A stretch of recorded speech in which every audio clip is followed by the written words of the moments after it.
Hey there, and welcome to the Healthy Worship Leader podcast. My name is Ben Kafer, and before we officially start season 1, episode 1, I need to talk to you just as a heart-to-heart. I'm calling this episode 0, and this heart-to-heart is coming from someone who has experienced many seasons of unhealth in over a decade of working in full-time ministry, recognizing the many times that I tried to do it the wrong way, and then over time, rediscovering, sometimes gracefully and sometimes more aggressively, better ways of doing it. And honestly, these lessons learned and the ones that I'm still learning were not just from church pressure, but from life pressure as well. Because for many of us, while our callings to ministry and influence and leadership in our churches and roles kept growing, so did everything else. My responsibilities increased. My leadership load grew heavier. My schedule got fuller at church, but then at the exact same time, God was growing my home life and my family. In my very early 20s, I became a husband, trying to lead well at home. At the same time, I was becoming a pastor and cutting my teeth for the first time in ministry. I became a dad of twin boys who they needed my presence and my energy while simultaneously leading the whole worship and creative arts team at a church in San Diego. I've been a pastor with expanding responsibilities and expectations. I've been a leader carrying people spiritually while at times, if I'm honest, running on empty personally. And I've learned over time that ministry doesn't pause when life gets heavier or fuller, but your body, your soul, and your family, they will feel every ounce of the weight. And I'll share more throughout season 1 of the Healthy Worship Leader podcast, just about my personal story, the churches I've served in, the different ministry environments I've led in, and the seasons that really truly shaped me. But there are some essential things that you need to know right now. I am currently a full-time worship pastor at a great church in Central Illinois, leading our worship staff and volunteer teams, as well as having an influential voice as part of our overall services and planning efforts as a church. I love the church. I love worship leadership. I love building teams and creating moments that truly do point people to Jesus and encourage an encounter between the God of the universe and his people. And I get to do that every single week.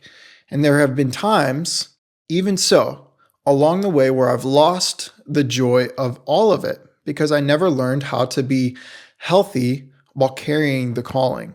And I'm grateful to say that I've learned, I've discovered, and I operate in many different ways now than I used to. And this podcast is meant to serve those listening by giving language and articulation to some of these major felt needs that many worship leaders have. And so this whole brand, the Healthy Worship Leader, it's one that I wish someone had made years ago for me. Because there's an unfortunate truth that no one really tells worship leaders or those who work in or serve in churches when they're first starting. That truth is this, that you can be wildly effective in ministry and completely unhealthy as a human. So many worship leaders wake up and they realize one day that they're exhausted, that they're numb, that they're spiritually dry, they're disconnected from their families, they're running on adrenaline and overwhelmed at the effort it could potentially take just to get back to center. Or even worse, they burn out and they leave their role for something different out of the disillusionment. And that's why this podcast is here. That's why the encouragement on the Healthy Worship Leader social media pages is there. That's why the website has links to resources that I've created and intentional coaching opportunities. I spend a lot of time outside of my full-time worship pastor role, usually early in the mornings or in the evenings, devoting myself to helping other worship leaders because there's a hidden crisis in worship leadership right now. Now, let me hit you with something that's pretty sobering. Recent leadership and ministry studies show that 40% of pastors have considered leaving ministry in the last year due to stress or burnout. And worship leaders are statistically even more vulnerable because we live in weekly performance pressure. Our role is emotionally exposed. Our success feels visible and measurable. We carry congregational emotion in a way that not every other pastor does. Our schedules are irregular, they're draining, and our identities are constantly evaluated in public. And yet, almost no one is discipling the worship leader as a person. We see churches invest all the time in better gear, better lights, better sound, better musicians, but rarely do they invest in your soul, your rest, your body, your emotional health, your longevity. And worship leaders, they really can slowly start to quietly just break under that weight. Now, I know many of you listening are probably extremely fortunate to be in a church environment that has professional development funds, that maybe you do have a pastor that like really, really strongly cares and disciples you. So I know that that's an experience that I carry and some who are listening carry, but also, let's just be honest, that's not the norm. And so I've seen it over and over, leaders stepping down suddenly, marriages that are strained, depression and anxiety that's hidden, faith that is shaken, bodies depleted, joy gone, calling confused with exhaustion in so many worship leaders. And that's because they never learned how to really truly be healthy while leading. And I've had many wake up moments along the way. For years, I thought that thriving meant that I was leading worship for packed rooms or big moments or more influence in my leadership or creative output, how many things we could do, full calendars. If I was busy, productive, and I was needed, that meant I was thriving.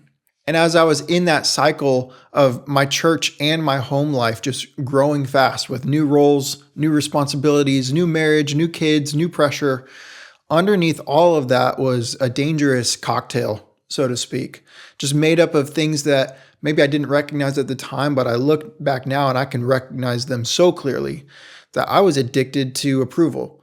I was depending too much on my own adrenaline. I had overcommitment, neglect of rest, neglect of my body, spiritual dryness that I masked by my public leadership, and just general fatigue all the time from trying to just carry everything well. And there's a realization that I had that really started to change everything.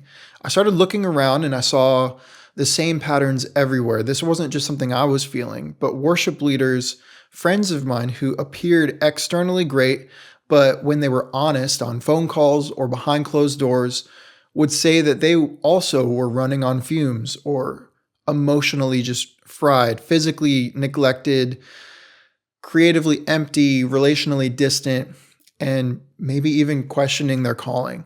And I started to realize something really important. There are endless resources out there to help worship leaders be better on stage, for their skills, for their leadership, for the way that they talk, for the way that they build their teams and structure their teams, and the different resources that they give to people. But very few of those resources focus on them off of the stage.